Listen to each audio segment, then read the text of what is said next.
కేరళ పచ్చదనం ఊపిరి పీల్చుకునే భూమి. ఈ నేలపై అడుగుపెట్టిన ప్రతి గాలి వేల ఏళ్ల రహస్యాలను మోస్తుంది. సముద్రపు అలల మాదిరిగానే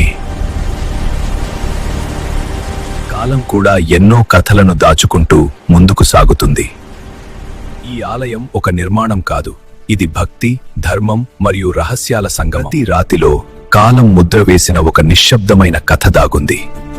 భూమి లోతుల్లోకి దిగే కొద్దీ గాలి కూడా మాట్లాడటం మానేస్తుంది. అనంతుడు కేవలం పాము కాదు, సమయానికి కాపలాదారుడు. ఇక్కడ సంపదను కాదు, ఉద్దేశాన్ని పరీక్షిస్తారు. అది ఖజానా, కాని తాకడానికి కాదు, గౌరవించడానికి మాత్రమే. ధర్మం ఉన్న చోటే సంపద నిలుస్తుంది. ధర్మం లేని చోట సంపద శాపమవుతుంది. కొన్ని ద్వారాలు తెరవడానికి కాదు, మూసే ఉంచడానికి. అనంత పద్మనాభస్వామి ఆలయం సంపదకు కాదు, ధర్మానికి ప్రతీక. ఇక్కడ స్వామివారు అనంతుడు అనే మహాసర్పంపై విశ్రాంతి తీసుకుంటున్న విష్ణుమూర్తిగా దర్శనమిస్తారు. అందుకే ఆయనను అనంత పద్మనాభుడు అంటారు.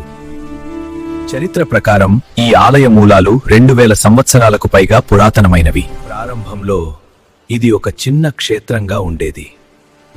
పురాణ కథనం ప్రకారం దివాకర ముని అనే ఋషి తపస్సుకు మెచ్చి స్వామివారు ఇక్కడ వెలిసి. ఈ ఆలయ నిర్మాణం ద్రావిడ శైలి మరియు కేరళ శిల్పకళకు అద్భుతమైన ఉదాహరణ. ఈ రోజు మనం చూసే గొప్ప ఆలయాన్ని శతాబ్దంలో త్రావణకోర్ రాజవంశానికి చెందిన మార్తాండవర్మ మహారాజు పునర్నిర్మించాడు. మార్తాండవర్మ ఒక అసాధారణ నిర్ణయం తీసుకున్నాడు. రాజ్యాన్ని తనదిగా కాకుండా స్వామివారికి అర్పించాడు. ఆ రోజు నుంచి త్రావణకోర్ రాజులు తమను పద్మనాభదాసులుగా పిలుచుకున్నారు. ఈ ఆలయం నిర్మించబడిన కారణం ఒక్కటే, ధర్మాన్ని కాపాడటం. సంపద కోసం కాదు, భక్తి కోసం. ఇక్కడ దాచబడినదిగా చెప్పబడే సంపద కూడా దేవుడికే చెందింది, మనుషులకి కాదు. ఈరోజు ఈ ఆలయం భక్తులను ఆకర్షిస్తోంది, రహస్యాలతో కాదు, విశ్వాసంతో. అనంత పద్మనాభస్వామి ఆలయం బంగారానికి కాదు, భక్తికి ప్రతీక. రాజ్యాలు మారినా ధర్మం మాత్రం నిలిచే ఉంది.